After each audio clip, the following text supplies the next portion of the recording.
Buongiorno a tutti, benvenuti innanzitutto. Ormai quello che è diventato un appuntamento fisso, ormai diciamo che io è la prima volta in questo 2020 che partecipo, ma fortunatamente con i miei colleghi della redazione di Azero di Legno Architettura vi vedete ormai ogni martedì, mercoledì e giovedì in quello che sono diventati un po' degli appuntamenti frequenti in cui fare formazione attraverso questo strumento simpatico che è la web conference e il web meeting. Io sono Marco Pagano, probabilmente già mi avete un po' incontrato in giro per l'Italia, quindi con molti di voi sicuramente mi conosco. Oggi sono in compagnia dell'ingegnere, del dottor ingegnere Massimiliano Cefalo, che è Technical Manager di Panasonic Heating and Cooling, e andremo a affrontare una tematica definiamola quantomeno particolare, forse potremmo dire quasi mai vista su questi schermi. Affronteremo infatti una tipologia di tecnologia, di prodotto fondamentalmente, che è sì un prodotto per la climatizzazione, ma diciamo un pochino atipico, nel senso che va a servire, l'avete visto ovviamente dal titolo della web conference al quale vi siete iscritti, una tipologia particolare di ambienti, cantine, supermercati, ma non solo, diciamo così.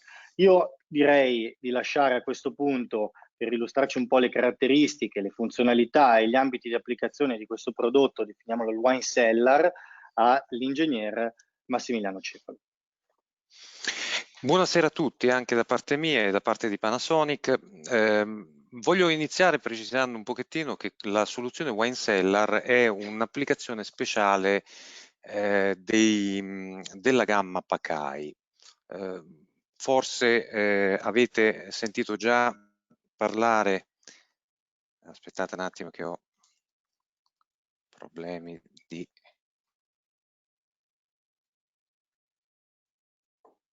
Un attimo solo che ho un problema con... Eccolo qua.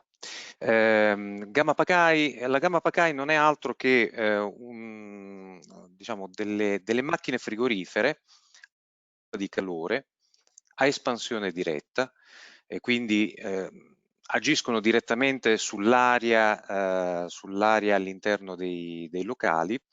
Sono sistemi particolarmente studiati per le applicazioni applicazioni commerciali come piccoli uffici medi, uffici grandi, locali di lavorazione, possono esserci negozi, possono esserci piccole attività commerciali.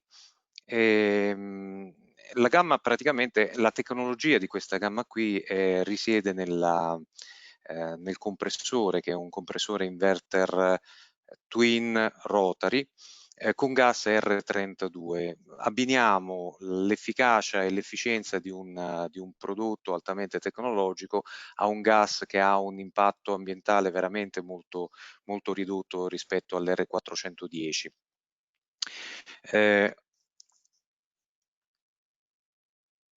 Il Pacai come gamma si rivolge a tutte quelle persone o tutte quelle attività, a tutti coloro che hanno un'esigenza di robustezza dell'impianto. Infatti parliamo di macchine che sono progettate, sono studiate per lavorare diciamo a temperature veramente estreme, hanno praticamente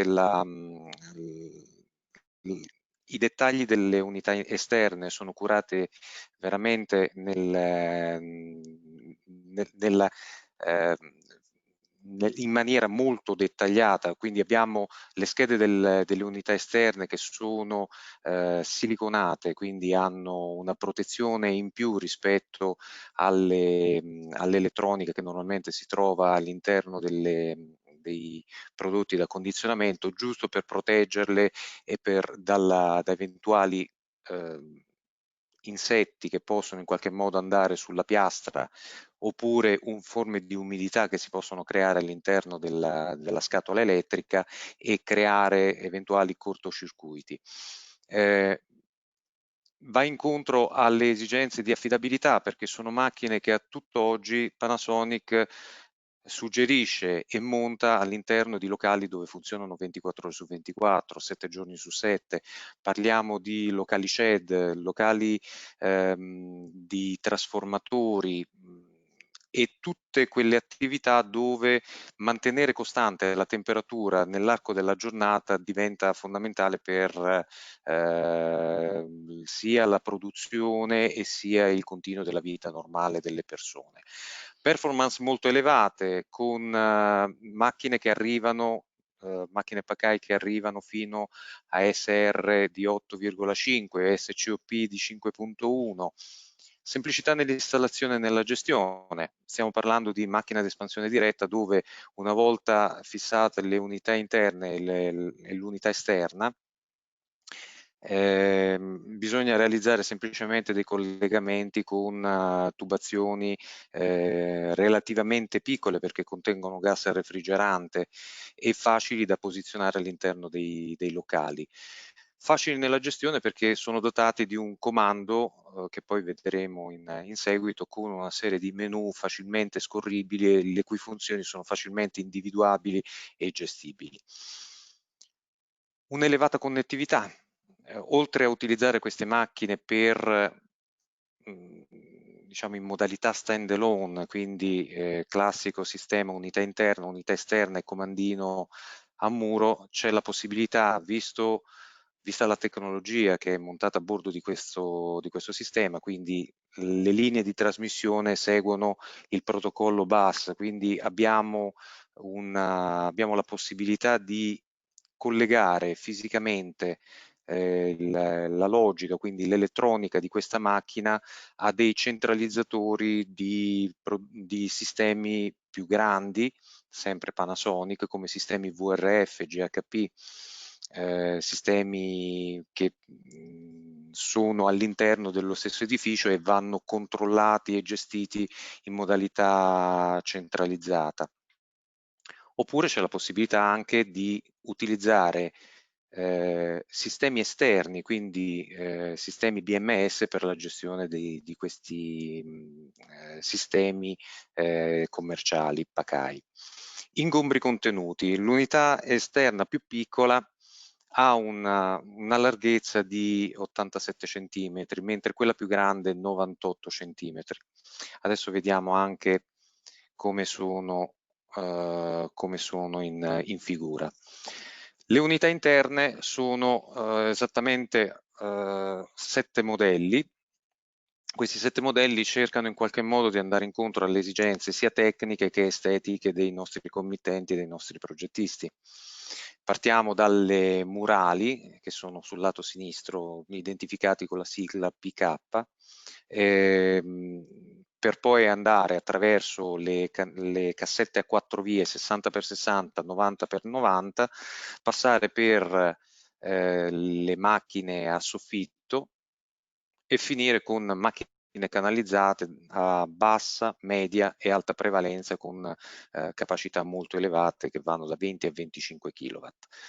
Le capacità che possono andare a coprire vanno dalla più piccola che è 3,5-3,6 kW sino alla più grande che è 25 kW, quindi macchine veramente molto, molto grandi che possono essere applicate in ambienti relativamente grandi.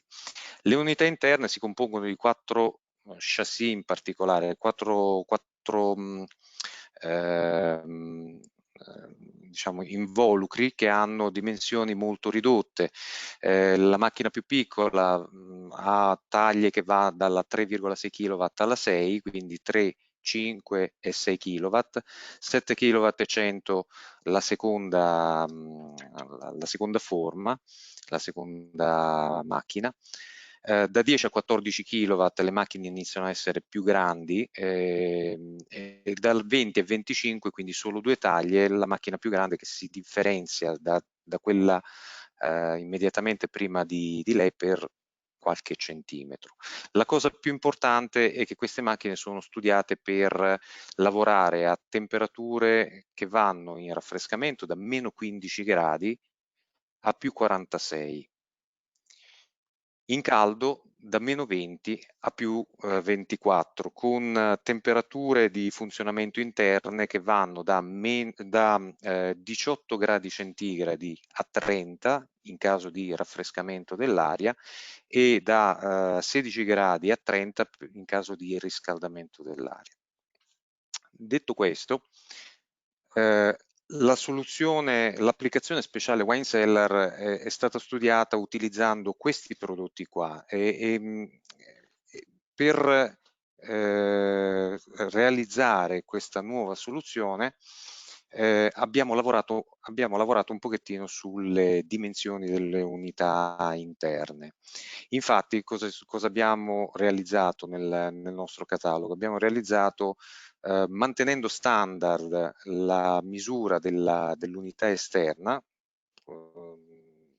abbiamo creato degli abbinamenti con macchine interne più grandi. L'aumentare la superficie di scambio, il volume contenuto all'interno dello scambiatore dell'evaporatore, quindi dell'unità interna, ci permette di abbassare la temperatura di evaporazione del gas refrigerante e raggiungere temperature rese all'aria, quindi temperature raggiungibili dall'ambiente di set point di 8 gradi.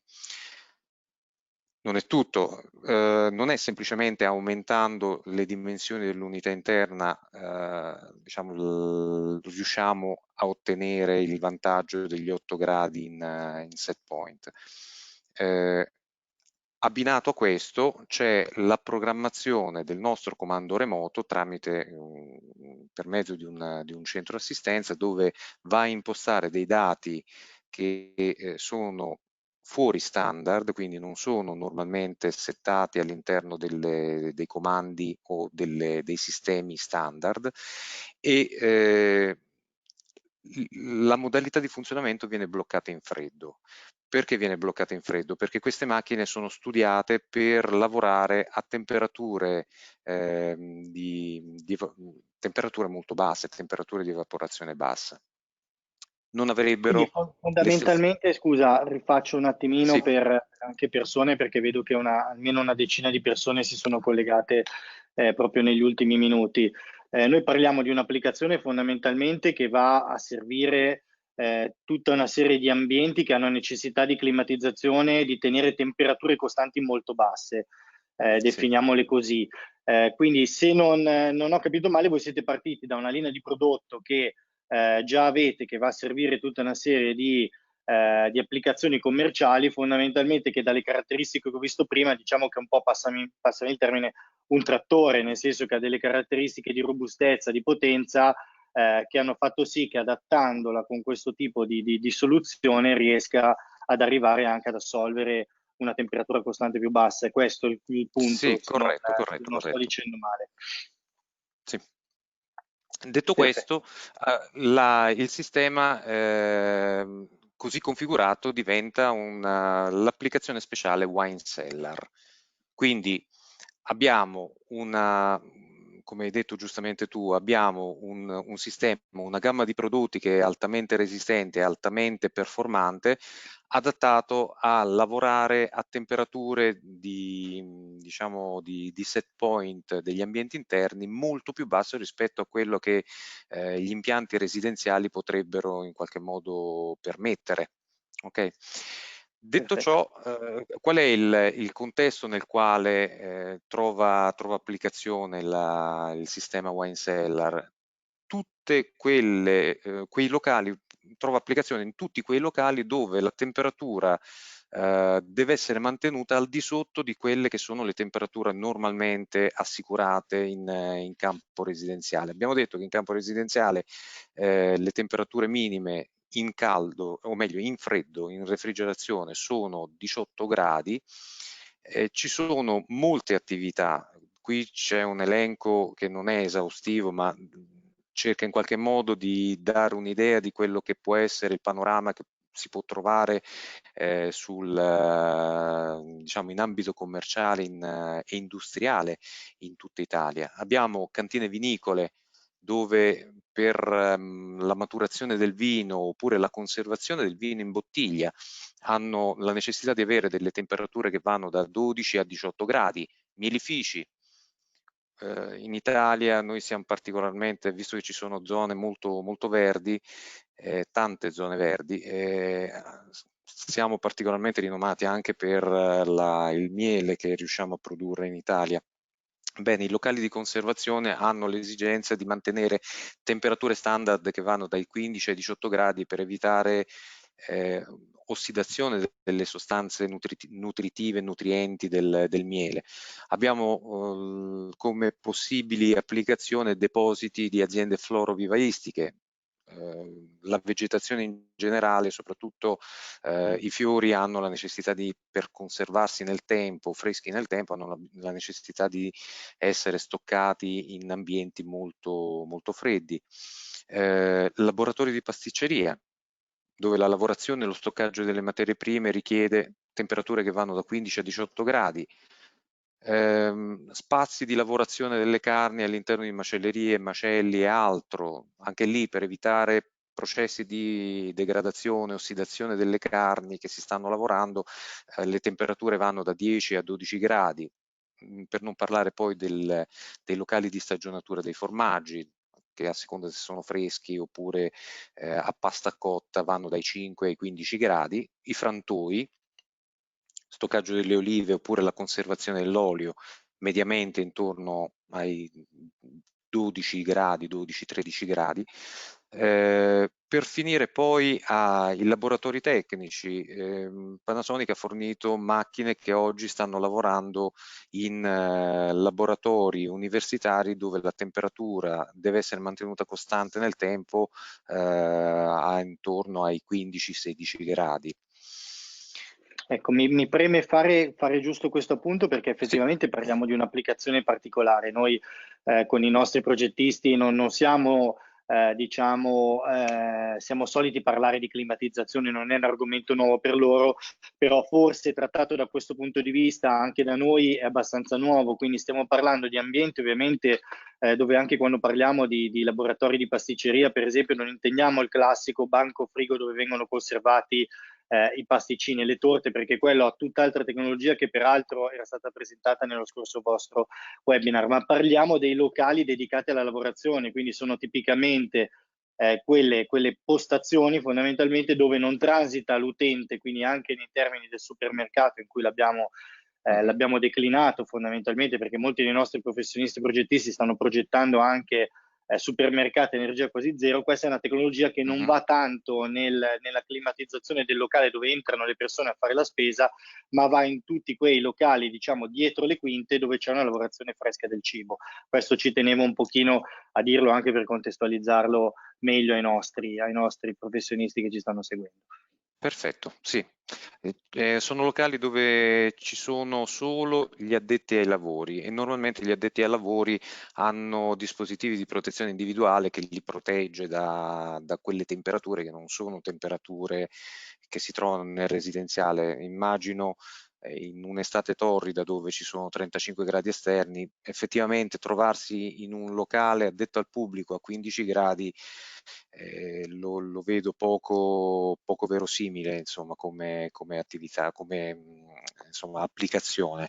È più dedicato o meglio, diciamo che è una versione intermedia tra le celle frigo, dove abbiamo veramente temperature molto basse, e i locali dove si deve creare comfort diciamo, per le persone che transitano e che utilizzano i servizi.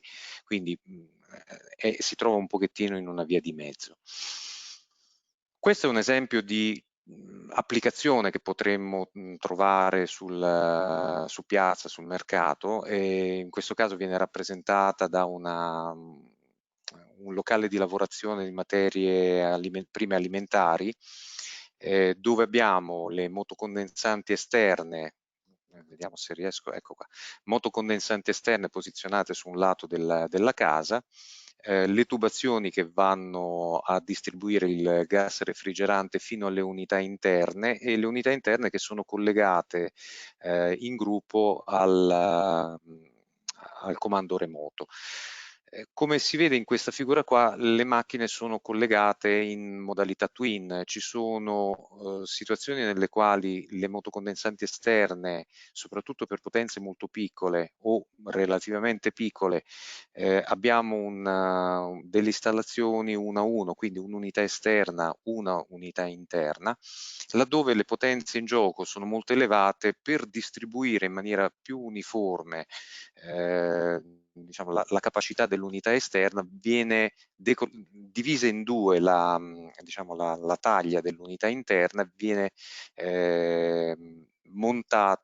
vengono montate due macchine in modalità twin.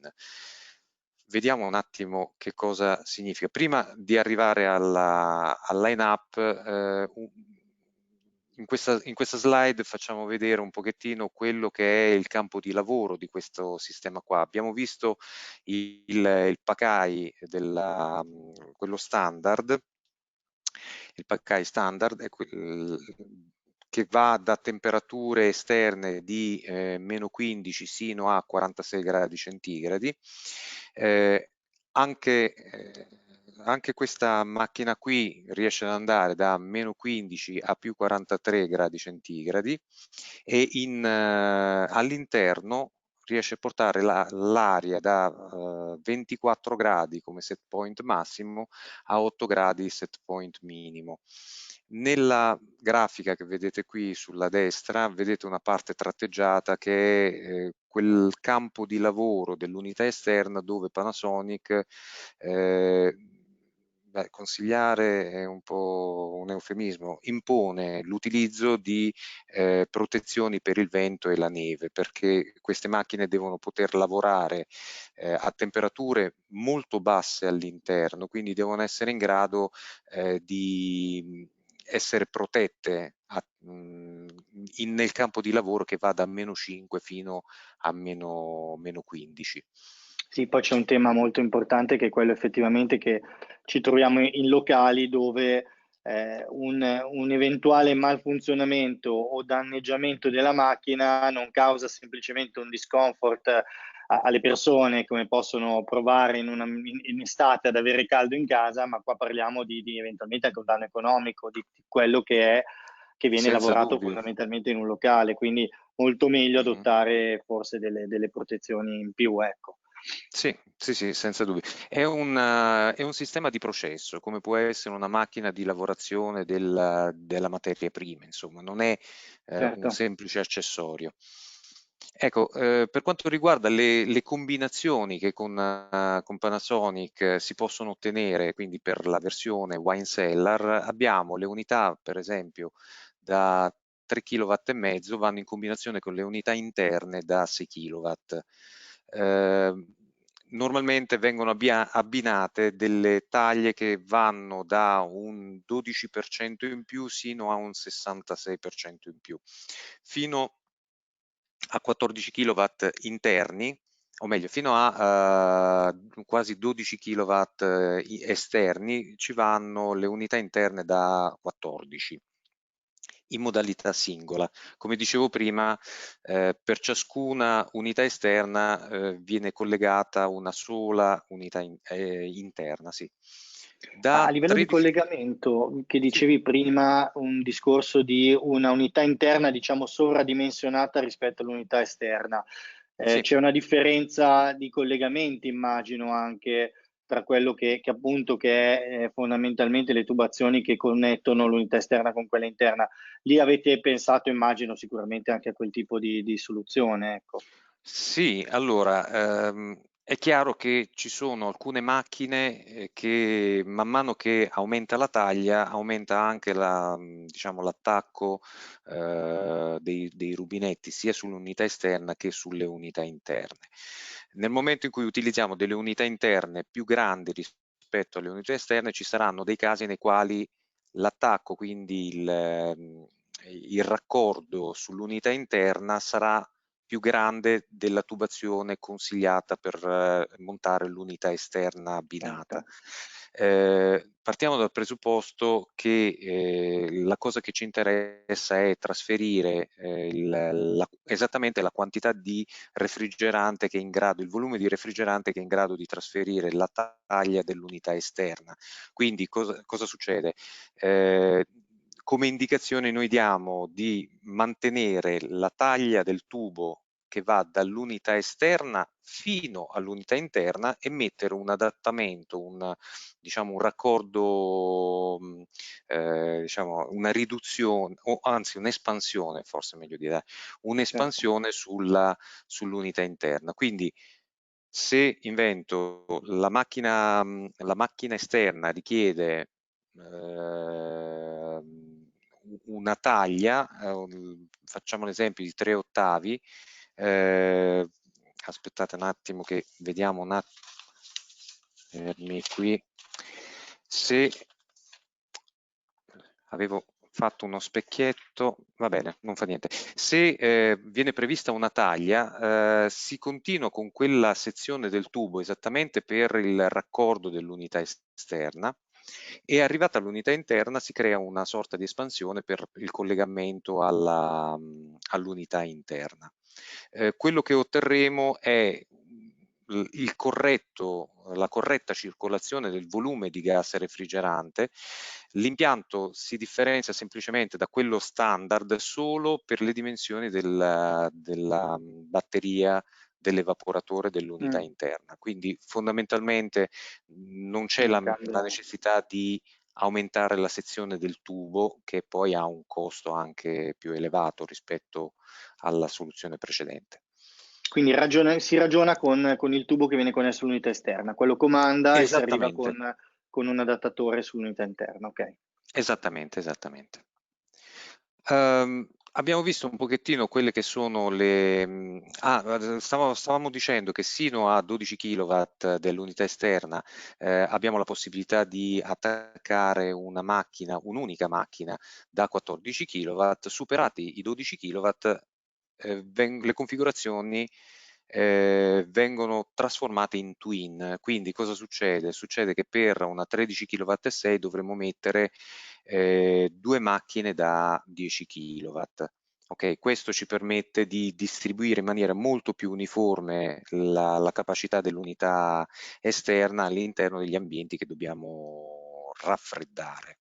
Ecco, questa immagine rappresenta bene quelli che sono i kit che suggeriamo di utilizzare per la combinazione wine cellar. Oltre alla parte meccanica che abbiamo visto sino a poco fa, un argomento degno di nota è il controllo. Noi forniamo un controllore che è il CZ-RTC5, che è un comando remoto a filo, un comunissimo comando remoto a filo, molto semplice nella sua composizione, esteticamente diciamo un po' asettico, è un quadrato bianco, quindi ma è molto facile da gestire, da interrogare. Ci sono una serie di menu facilmente individuabili e dove selezionare i vari parametri diventa una cosa molto semplice anche per l'operatore poco esperto.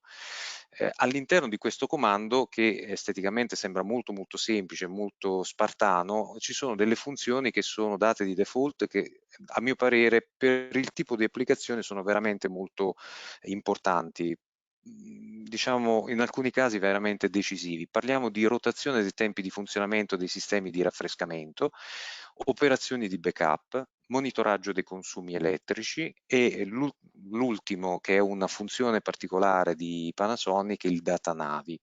Nel dettaglio, entriamo un pochettino nel dettaglio per cercare di capire quali sono sia insomma, questo tipo di funzione e come applicarlo ai nostri casi. La rotazione del tempo di funzionamento dei sistemi di raffrescamento altro non è che la possibilità di, avendo 2 sistemi che lavorano su un unico impianto, su un unico locale, dare la possibilità a questi due sistemi di lavorare per un numero di ore pressoché simile. Ok, c'è la possibilità di creare o di programmare dei cicli di funzionamento, dei cicli di attività che possono essere giornaliero da 1 a 7 giorni, o superati i 7 giorni, multipli di 7, quindi 7 giorni, 14, 21, 28. Questi cicli ci permettono di, allo scadere del ciclo, far fermare la macchina che ha lavorato per tutto quanto il periodo e far iniziare un nuovo ciclo con il secondo sistema. Questo permette di avere diciamo, i sistemi che sono contenuti all'interno dei locali sempre con lo stesso numero di ore di funzionamento, quindi garantire la durata nel tempo di queste macchine. Un'altra funzione che insieme o può essere attivata insieme a questo tipo a questa prima, quindi assieme alla rotazione, è l'operazione di backup. Quindi abbiamo la possibilità di, avendo due sistemi collegati con un unico comando, abbiamo la possibilità di far intervenire, per esempio, il sistema numero 2 nel momento in cui il numero 1 non riesce a portare in temperatura l'ambiente. Quindi facciamo un esempio, durante la nostra bella progettazione ci rendiamo conto che mediamente diciamo, abbiamo bisogno di una macchina diciamo, per portare una taglia particolare per portare in temperatura l'ambiente, abbiamo la possibilità di prenderne due di taglia leggermente più piccola e far lavorare una in supporto all'altra. Seconda opzione che sta all'interno delle operazioni di backup è quella di far intervenire il secondo sistema nel momento in cui il primo dovesse andare in errore. Ripeto quello che hai detto tu, Marco, in precedenza, cioè questo sistema qui è questa applicazione speciale, il Wine Cellar, è un'applicazione di processo, quindi ci serve per garantire condizioni a contorno di una produzione, di un magazzino, di un laboratorio sempre costanti nel tempo. Eventuali avarie, blocchi, fermi anche per manutenzione, perché la manutenzione va fatta anche su queste macchine qui, quindi non è un prodotto che una volta avviato non va più toccato. Anzi, proprio per il fatto che ci sono funzionamenti, magari alcune volte 24 ore su 24, lavori sui filtri e sulle batterie vanno fatti, lavori di pulizia intanto. Quindi diciamo che questa qua è un'accortezza progettuale che bisogna avere, è quella di capire che il locale che si ha davanti è un locale particolare, quindi molto meglio avere due macchine, una che può essere servita da backup anche proprio per situazioni come questa. Sì, infatti, in teoria si potrebbe anche, tra virgolette, sottodimensionare le macchine, tanto Mm. nel momento in cui ci sono delle esigenze particolari, dei picchi nei quali abbiamo bisogno di più energia, una può andare in backup all'altra, quindi in supporto attivo all'altro. Abbiamo un professionista che sta seguendo, che evidentemente già utilizza questo tipo di applicazione perché ci dice che lo utilizza nei locali CED degli uffici. Era Ah, anche una delle applicazioni forse che avevi accennato certo, all'inizio, se certo, certo. non... Anzi, lì ancora di più diventa cruciale il fatto di avere le macchine, primo in buono stato di conservazione e poi eventualmente se ha la possibilità di creare il backup, può evitare spiacevoli episodi di surriscaldamento di quel locale e delle macchine che sono all'interno. Certo. Poi, sempre all'interno di questo controllo abbiamo una sezione dedicata al monitoraggio dei consumi elettrici su base giornaliera, settimanale o annuale. Questo è un tipo di informazione che può essere utile sicuramente a chi gestisce il portafoglio dell'azienda, quindi per cercare anche di capire primo in che modo viene utilizzato il sistema e quali sono i consumi giorno per giorno settimana per settimana, mese per mese. All'interno di questa schermata noi vediamo, quello sulla sinistra, abbiamo la possibilità di selezionare il giorno, la settimana o l'anno, e a seconda di ciò che andremo a selezionare si visualizzerà quello che è stato riportato sulla destra di questa slide, una serie di grafici a barre che risultano essere molto intuitivi e molto chiari da leggere. Intanto diciamo sulla pagina giornaliera vengono riportati sia i consumi orari del giorno in essere, in scuro, quelli in nero, sia quelli del giorno precedente per chi vuole fare delle comparazioni di temperatura e di funzionamento. Per la base settimanale ci sarà una barra, quindi un livello di consumo per ogni giorno della settimana. Per la visualizzazione annuale ci sarà una barra dei consumi per ogni mese dell'anno fino a quello corrente. E queste sono funzioni che sono contenute all'interno, di default all'interno del nostro comando. Poi abbiamo il data navi. Il data navi è un po' una chicca, è un sistema che viene utilizzato per interrogare tramite un'app gratuita da installare sul cellulare, serve per interrogare il comando remoto. Che cosa succede? Attraverso il display del comando remoto il nostro cellulare è in grado di acquisire una serie di informazioni e di stoccarle all'interno di un cloud entro cui ci si è registrati. Quali sono le informazioni che riusciamo a vedere diciamo in maniera molto intuitiva e molto semplice attraverso questa funzione?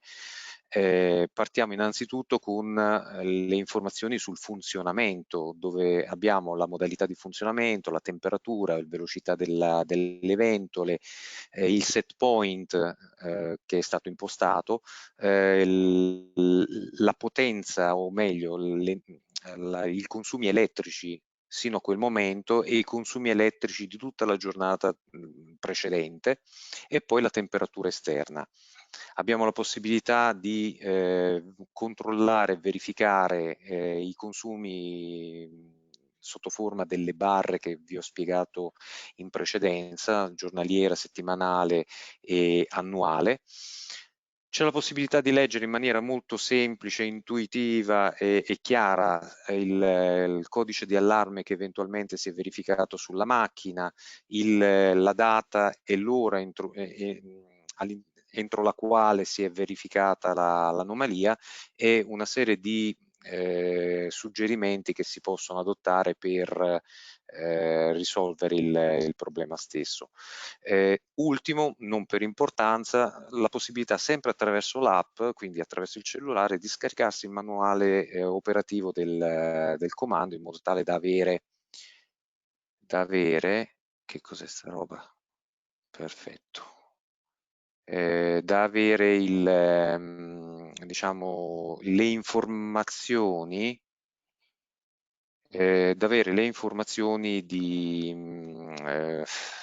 relative sia a come navigare all'interno del nostro comando, sia di qual è il significato delle immagini che andremo, o delle informazioni che andremo a toccare all'interno del nostro comando. Partiamo anche dal presupposto che c'è un menu particolare che ha il nostro centro assistenza, che gli permette, oltre di vedere esattamente ciò che vede l'utente finale, di avere anche delle informazioni un po' più specifiche su quelli che sono i parametri di funzionamento della macchina, e questo permette al centro assistenza di essere un pochettino più, anzi di sicuro molto più rapido e incisivo nella diagnostica del problema e nell'affrontare poi la successiva attività di riparazione. Eccolo là, attività di riparazione. A livello di controlli c'è la possibilità di se non si vuole, oppure se si vuole utilizzare altri sistemi che non sono quelli messi a disposizione della nostra centralina, c'è la possibilità di aggiungere diciamo, dei componenti esterni e quindi gestire la remotizzazione dei segnali analogici di comando e allarme, gestione della ridondanza per i CED di cui abbiamo parlato in precedenza, e molto probabilmente questo potrà essere ancora più interessante, internet control, smart cloud e connettività BMS. Per Ti quanto riguarda interrompo solo per scusa. ricordare ai professionisti che, come stanno facendo peraltro, se hanno qualche domanda, di utilizzare il campo chat domande, di modo che poi ci sarà anche il tempo per dare risposta. Qualcuno ha già fatto delle domande, qualcuno ha detto che le terremo per la fine perché sono questioni che arriveranno anche avendo già, ovviamente non lo nascondo, ho visto la tua presentazione, sono alcune questioni che teniamo tranquillamente anche per la fine, ma se altri hanno delle domande, sarà anche il mio piacere interromperti, diciamo, per fartelo, ovviamente. Perfetto, perfetto, perfetto. Ok, quindi ritornando ai controlli, abbiamo, grazie all'utilizzo di una semplice scheda elettronica denominata T10 e a un contatto che c'è sulla scheda elettronica interna di ogni unità interna del PACAI, abbiamo la possibilità di avere dei canali di input, quindi di comando dall'esterno, che possono essere accensione e spegnimento, e in questo caso abbiamo anche l'abilitazione e disabilitazione del comando remoto, che diciamo, nell'applicazione Wine Cellar non trova giustificazione, perché è più un tipo di funzione che viene dato all'interno degli alberghi, per esempio, la classica tasca dove inserire il badge all'interno delle stanze dell'albergo. Tolto il badge dall'interno della tasca, chiunque vada a mettere le mani sul comando interno, il comando interno non dà risposte. Oltre ad avere un canale di input dove avremo accensione e spegnimento della macchina, abbiamo anche un canale di output dove abbiamo la segnalazione delle attività, quindi acceso spento del sistema, e una segnalazione d'allarme. Voglio immaginare dei locali non presidiati, quindi dei depositi dove normalmente, per mantenere il materiale diciamo a temperatura standard di 8 gradi, non ho la necessità di avere un supervisore interno oppure qualcuno che lavori all'interno di quell'ambiente. Immagino che nel momento in cui dovesse esserci un errore, ci sono alcune attività, alcune aziende che hanno la necessità di avere un segnale luminoso, una lampada rossa che si accende, un cicalino, oppure un segnalatore che mi permetta di capire in quel momento se ci sono delle anomalie all'interno del locale non presidiato oppure no. Gestione della ridondanza. Questa è un'apparecchiatura che viene utilizzata soprattutto all'interno dei CED. Vengono messe due unità, cioè due circuiti separati. Questi circuiti separati vengono comandati da questa centralina che decide esattamente chi dei due deve incominciare per primo, ogni quanto tempo deve commutare il funzionamento sull'altra macchina, quale deve andare in backup a quella che non ce la fa, oppure segnalare allarmi e segnalare stati operativi. È una versione stand-alone diciamo, delle opzioni che ho spiegato prima per il comando remoto RTC5. Normalmente questo viene messo su quegli impianti dove non viene applicato l'RTC5, ma magari viene messo qualche comando meno complesso, quindi tipo i comandi semplificati.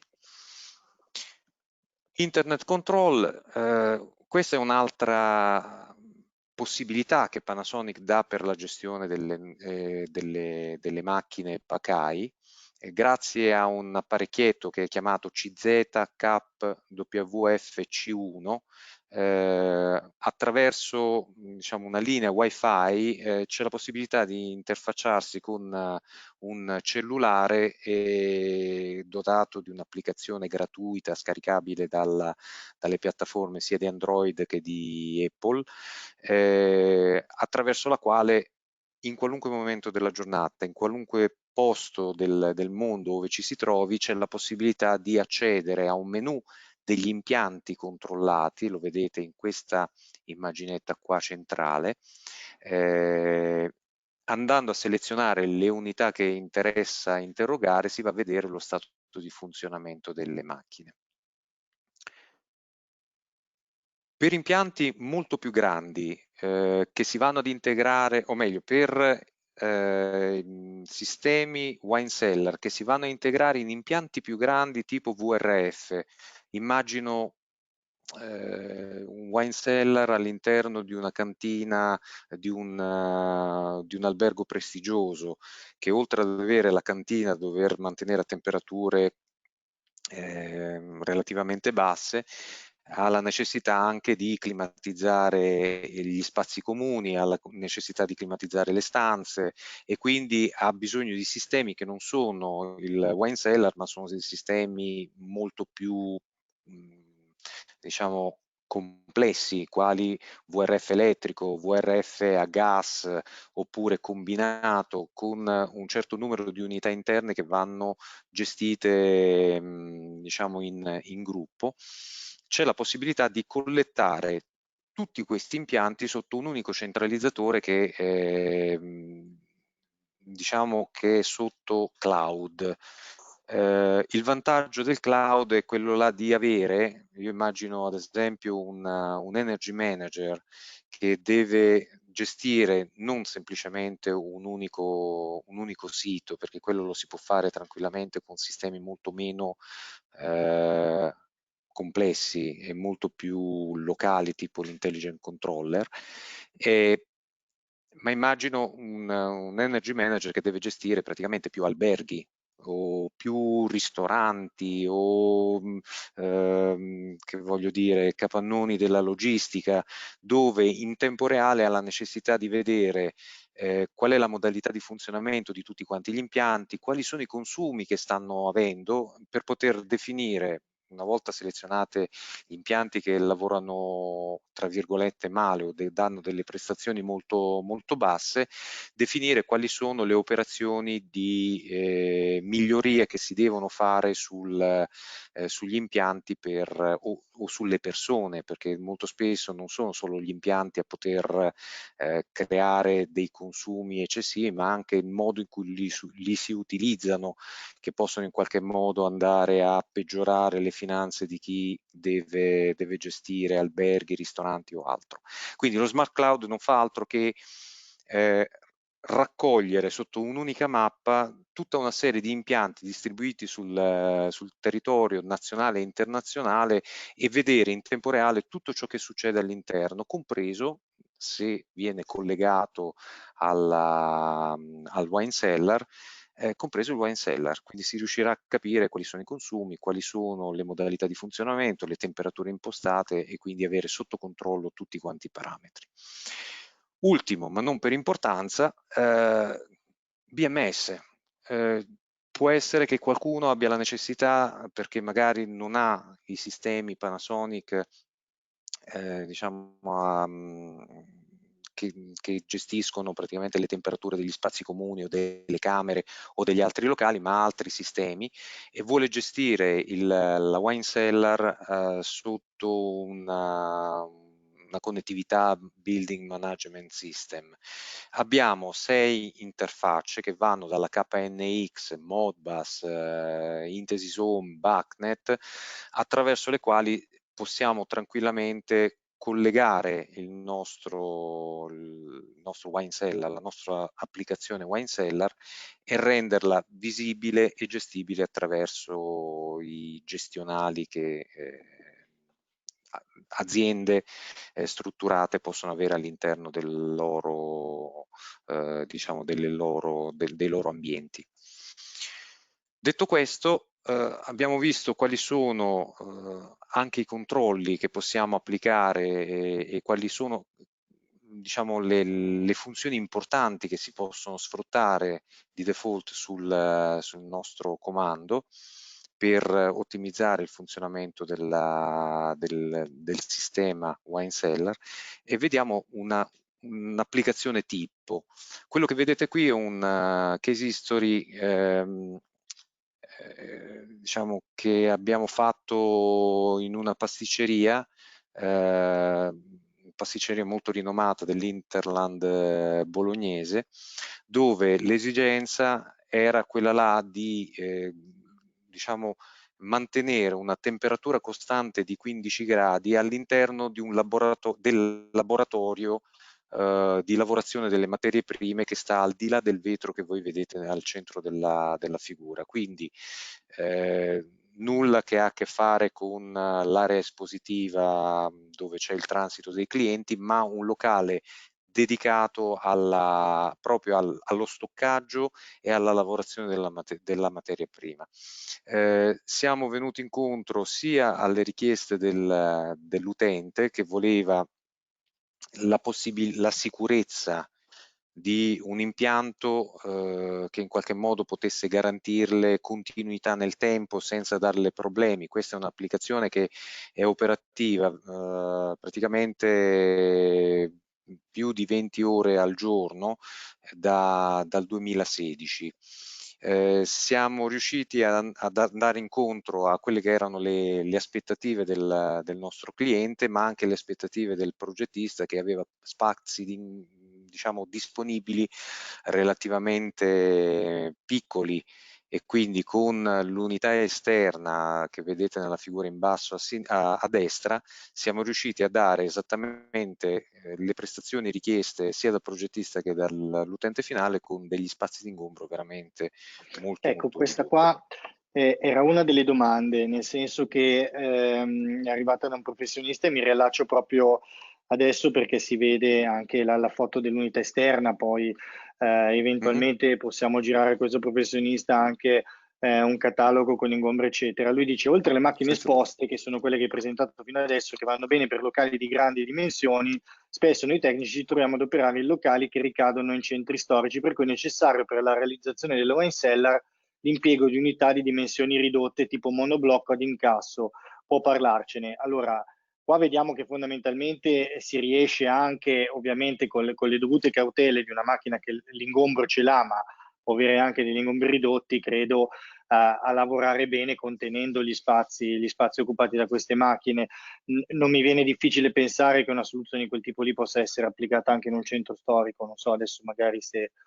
Allora, dal mio punto di vista va visto caso per caso, perché quando si parla di centri storici anche una finestrella può essere non idonea Mm, per l'installazione. Quindi io suggerisco al professionista di prendere contatto con Panasonic e sottoporre il caso specifico al nostro sales engineer, in modo tale che abbiamo, diciamo, un'immagine corretta di quello che è lo certo. stato dei luoghi. Abbiamo la possibilità di individuare, in funzione delle esigenze del locale, una taglia, e con dati alla mano possiamo capire se ci sono spazi di manovra per venire incontro alle esigenze del nostro professionista oppure no. Sinceramente così a incasso sinceramente diventa difficile, perché comunque noi abbiamo degli spazi di manovra che vanno rispettati, in parte per un discorso di manutenzione, ma soprattutto per il discorso della circolazione dell'aria. Quindi il fatto di incassare una motocondensante all'interno diciamo di una nicchia, adesso voglio immaginarla così, poi eventualmente possiamo anche approfondire il discorso se il professionista mi fa avere l'indirizzo di posta elettronico, un recapito, possiamo tranquillamente chiamarlo e approfondire il discorso senza impegno. Il fatto di avere una nicchia non mi garantisce, potrebbe anzi non garantirmi la corretta circolazione dell'aria sul condensatore, quindi sulla batteria esterna. Quindi anche se volessimo in qualche modo adattare le nostre macchine ancora di più alle esigenze del cliente, il rischio sarebbe quello di fare brutta figura. Arrivato a questo punto preferisco dire che non siamo in grado di aiutarlo. Prima di fare questo però vorrei capire effettivamente quali sono le condizioni a contorno entro cui possiamo Certo. lavorare. Se il professionista mi fa avere dei recapiti, possiamo tranquillamente approfondire il Sì, ecco, discorso. magari se non ha nulla in contrario, noi possiamo Certo. mettervi tranquillamente in contatto in modo da eventualmente valutare queste esigenze o far percepire un Mhm. attimino quelle che sono anche le caratteristiche effettivamente degli ingombri della macchina esterna. Va bene, possiamo andare avanti, poi eventualmente il professionista se Perfetto. altro mi scrive. Il Case History 2 riguarda praticamente una cantina vitivinicola abbastanza di prestigio, insomma, devo dire, da come è stata allestita e diciamo, dalla cura con cui sono stati realizzati i particolari, effettivamente un bel lavoro, un bel fiore all'occhiello anche per Panasonic. In questo caso ci è stato richiesto di climatizzare i locali di maturazione del vino dove ci sono le botti e i locali dove invece sono disposte le bottiglie, sono depositate le bottiglie in attesa di essere poi vendute. La soluzione che abbiamo realizzato è una soluzione con unità interna a parete e da come sono stati strutturati gli impianti sono riusciti in qualche modo a mantenere una temperatura costante di 14 gradi, 13-14 gradi, come esattamente ci aveva richiesto il progettista. Con quest'ultima slide io ho terminato la Allora, mia parte fermati della però su quest'ultima presentazione. slide Sì, della cantina perché mi riallaccio a due domande che ho lasciato sì, in stand-by fondamentalmente, una dall'inizio e una è proprio relativa a questa. Allora, quella che ho lasciato in sì, stand-by dall'inizio era fondamentalmente sulla slide dove hai presentato le tipologie di locali, di ambienti dove va ad essere una possibile applicazione il wine cellar. E sì, lì fondamentalmente un professionista coglie già che ci sono, oltre a delle condizioni di temperatura, anche delle condizioni di umidità particolari in alcuni locali. Infatti senza mi chiede, dubbio. buonasera, umidità relativa, a che livello si posiziona? Di solito il climatizzatore si posiziona al 50%. Lo Ok, ricollego, perché così dai una risposta complessiva, a una domanda successiva che è arrivata proprio in locali come questi. Dice, per i locali conservazione del vino è necessario tenere sotto controllo l'umidità dell'aria. mhm, Questi sistemi vanno bene sia per integrare la temperatura d'inverno, qua arriviamo anche a un'altra domanda, raffrescare d'estate, tenere sotto controllo l'umidità dei periodi dove nell'una e nell'altra situazione si verifica in quel momento. Quindi lasciamo un attimo questa della temperatura in riscaldamento, che era un'altra mhm. domanda, ma capiamo un po' meglio questo discorso dell'umidità relativa, se è possibile con uno strumento come questo tenerla sotto controllo o se locali come quelli di una cantina devono necessariamente appoggiarsi anche a qualcos'altro per quel controllo dell'umidità. Allora, normalmente le cantine vengono, anzi la climatizzazione delle cantine viene fatta non con l'espansione diretta, ma viene fatta con l'acqua oppure con, come si chiama, le unità di trattamento aria. Unità di trattamento aria che nelle varie sezioni che hanno sia il controllo di temperatura che il controllo dell'umidità. Vero, all'interno delle cantine normalmente bisogna avere valori di umidità variabili a seconda di che cosa ci sto stoccando all'interno, perché faccio l'esempio, per quanto riguarda il discorso delle botti, bisogna tenerle molto umide, il livello di umidità deve essere intorno all'80% per evitare un contatto diretto tra il vino contenuto all'interno delle botti e l'ossigeno che è contenuto all'interno della cantina. Quindi un eventuale abbassamento diciamo, dell'umidità provocherebbe una traspirazione maggiore del vino attraverso il legno della botte, quindi una riduzione del contenuto liquido all'interno delle botti. Quindi è un parametro che senza dubbio chi fa cantine deve necessariamente tenere in considerazione. Partiamo dal presupposto che le nostre macchine fanno solo un'attività diretta sulla temperatura dell'aria, non hanno sistemi per la regolazione o l'immissione di eventuale umidità che deve essere generata all'interno di questi locali. Quindi ciò che proponiamo noi è un sistema economico rispetto ai sistemi un poco più grandi, con una serie di diciamo accessori interni che compongono l'impianto, che prevedono anche l'umidificatore. Quindi è una soluzione economica che serve per mantenere costante la temperatura. Va di fatto che bisogna necessariamente abbinare un sistema di umidificazione, controllo e umidificazione di questi locali. Per i locali dove vengono stoccate le bottiglie addirittura c'è un discorso ancora diverso, perché diciamo che può essere utile il fatto di avere un'umidità alta per quei locali, anzi per quelle bottiglie che hanno dei tappi in sughero, che comunque traspira, quindi ha bisogno di essere sempre umido. Laddove la cantina utilizza dei tappi in silicone, come negli ultimi anni si sta utilizzando molto di frequente, l'umidità insomma intorno alla bottiglia non ha scopo di essere insomma alta né bassa, insomma fondamentalmente non ha nessun impatto l'umidità sul vino all'interno delle bottiglie tappate con tappi di silicone. Detto questo, ribadisco il fatto che comunque questo è un sistema economico, molto pratico e molto veloce per mantenere la temperatura diciamo fino a 8 gradi. Abbinare sempre un sistema di umidificazione. L'altra parte della domanda credo di averla dimenticata adesso. Sì, questa era sempre relativa. Allora, chiudiamo diciamo, il discorso umidificazione, dove anche qui possiamo dire fondamentalmente che dipende anche da caso a caso, perché Sì.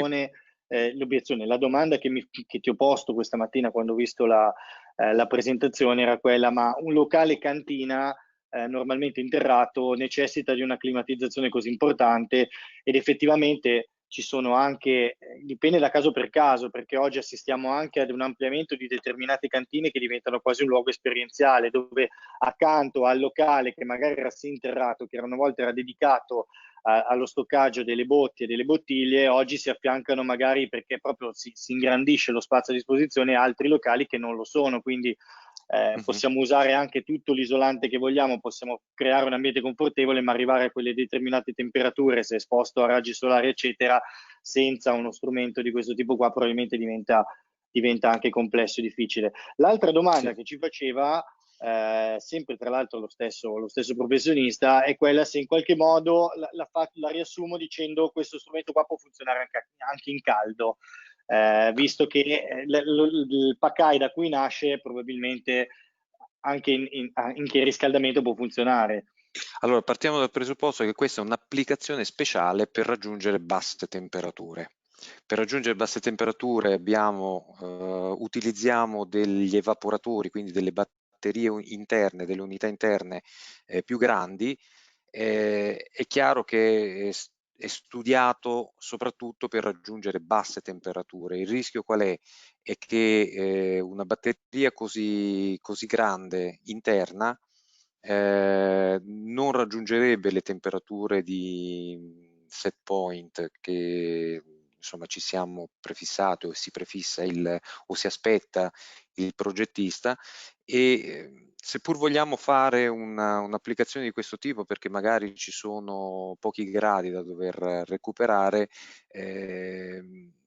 il rischio è quello di far tornare il liquido al compressore e quindi far durare veramente molto poco la macchina. Dal mio punto di vista questi sono dei sistemi che vanno a coprire l'esigenza di abbassare la temperatura all'interno degli ambienti.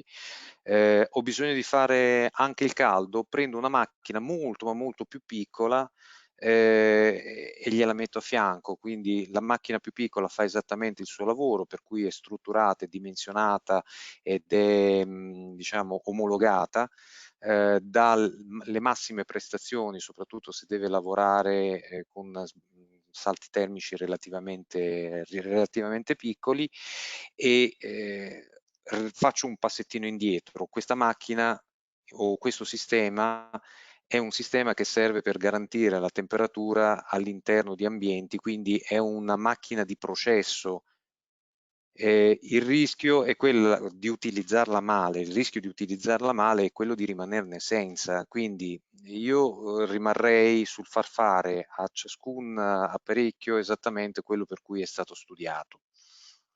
Spero di aver Perfetto. risposto alla Allora, domanda. credo di sì. C'è un'ultima domanda che va un pochino a chiudere forse un cerchio di una cosa che avevi detto anche bene, che fondamentalmente abbiamo una macchina potente, la potenza è nulla senza il controllo, quindi hai speso anche effettivamente molto nel presentare le funzionalità che sono collegate.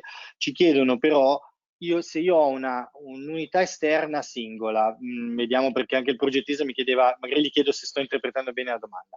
Ho un'unità esterna a cui sono attaccate due o più unità interne. Devono necessariamente funzionare tutte e due, essere accese tutte e due, funzionare nello stesso momento o possono funzionare in maniera alternativa? Allora, noi stiamo sempre parlando di Pacai, giusto? Sì, Quindi stiamo esattamente. parlando di questo tipo di prodotti. Allora, non parliamo di un VRF, la differenza tra un VRF e un Pacai è la localizzazione della valvola di laminazione. In questo caso qui la valvola di laminazione è sull'unità esterna, quindi il controllo il dosaggio del gas all'interno delle unità esterne sarebbe sulla montante principale. Quindi faccio un esempio balordo: se una macchina diciamo voglio che funzioni a una temperatura più alta, un'altra temperatura più bassa, l'espansione della valvola non è in grado di garantirmi esattamente il flusso di refrigerante corretto per entrambe.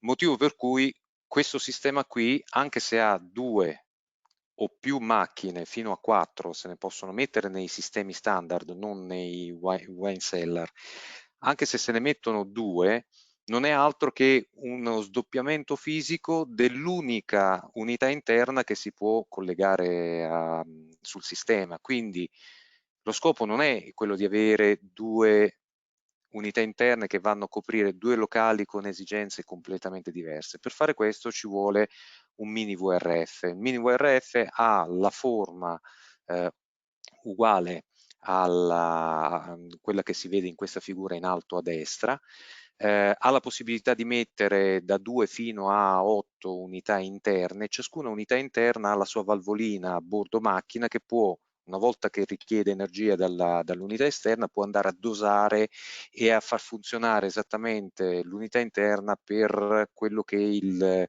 l'ambiente in cui è montata richiede. Quindi tiro un pochettino le somme. Considerato il fatto che le 2 unità, in questo caso dell'immagine, o le 3 del caso dell'ingegnere, le 3 unità interne sono una ripartizione in 3 del carico dell'unità esterna, quindi deve considerarla come un'unica macchina, con un unico set point, un'unica modalità di funzionamento e via discorrendo. Grazie a questo permette insomma il buon funzionamento dell'impianto. Grazie al fatto che funzionano tutte e 3 esattamente nello stesso modo, l'impianto funziona con il massimo delle prestazioni. Spero di aver risposto Ma ci ha alla risposto domanda. di sì, nel caso Ah, anche la persona verrà messa in contatto. ok. Un'ultima questione, che è un'ultima domanda, che ha a che fare anche tra l'altro con un aspetto Mm. normativo e pone un po' l'accento sul refrigerante che è l'R32. Ci chiedono se il gas refrigerante R32 è ammesso dalla normativa di prevenzione incendi per le attività commerciali destinate alla vendita al pubblico. Allora, qua entriamo un po' più nel dettaglio.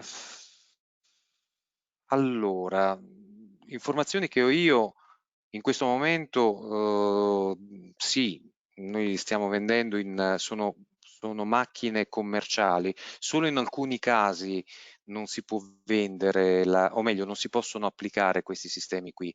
Però diciamo, è una domanda un po' specifica, chiedo scusa a tutti i partecipanti, è una materia che non va presa sotto gamba, io non voglio dare delle risposte di pancia. Magari se ci facciamo dare il riferimento, gli mandiamo Sì, qualche... direi esatto che sì, andiamo a fare magari una sì. verifica, anche perché giustamente, come dici tu, l'ho tenuta anche per ultimo perché è un aspetto normativo su cui conviene effettivamente Sì, anche allora poter io parto dal rassicurare il presupposto. professionista. Io parto dal presupposto, scusami Marco, parto dal presupposto che noi stiamo coprendo quei settori là anche con il PACAI. Adesso ci interfacciamo sempre con i progettisti, quindi non andiamo dall'utente finale e proponiamo tutto ciò che abbiamo sul catalogo. Quindi diciamo, è un argomento che io non tratto in prima persona, però dall'esperienza che ho io, il fatto che stiamo vendendo, automaticamente posso dare una prima impressione che sì, entro quali limiti però ci dobbiamo Certo. mantenere e dobbiamo verificarlo un pochettino con i colleghi E che credo che sono... sia la risposta più corretta, nel Sì, senso dal tipo di applicazioni che stiamo facendo sì, ma da qui a meglio, molto meglio, fare una verifica, anche perché per assicurare il professionista logicamente è molto meglio potergli sì, presentare senza dubbio, effettivamente senza dubbio. una È, è- documentazione che dica questo. è Eh, una lacuna da parte mia, però provvederò a, a colmarla quanto prima possibile. Certamente, certamente. Allora, io direi che se non ci sono altre domande possiamo chiudere questo Mm. appuntamento di quest'oggi. Ovviamente, insomma, se avete poi delle altre richieste, altre questioni, potete o contattare direttamente Panasonic oppure eventualmente scrivere anche a noi che vi possiamo mettere in contatto o girare i contatti direttamente a Panasonic. Lo stesso faremo con il professionista che ci ha chiesto delle installazioni in centro storico, Sì, che sì, ci ha dato l'ok adesso via chat a poter essere contattato. Io quindi a questo punto saluto Massimiliano Cefalo e prima di buonasera a tutti. salutare tutti voi vi do appuntamento a domani. Domani saremo sempre dalle 5 alle 6, come si dice in televisione, su queste frequenze, su questi canali. Presenteremo un caso studio di riqualificazione in ZEB con isolamento in sughero fatto a Cesena. Quindi quanti di voi fossero interessati possono tranquillamente andare sul nostro canale Eventbrite di come eventi.eventbrite.com, trovare l'evento ovviamente di domani, registrarsi e poi riceveranno tutte le procedure e i passi come hanno fatto oggi per potersi collegare allo stesso orario domani. Quindi a questo punto io vi ringrazio e vi auguro anche una buona serata. Grazie a tutti. Buonasera.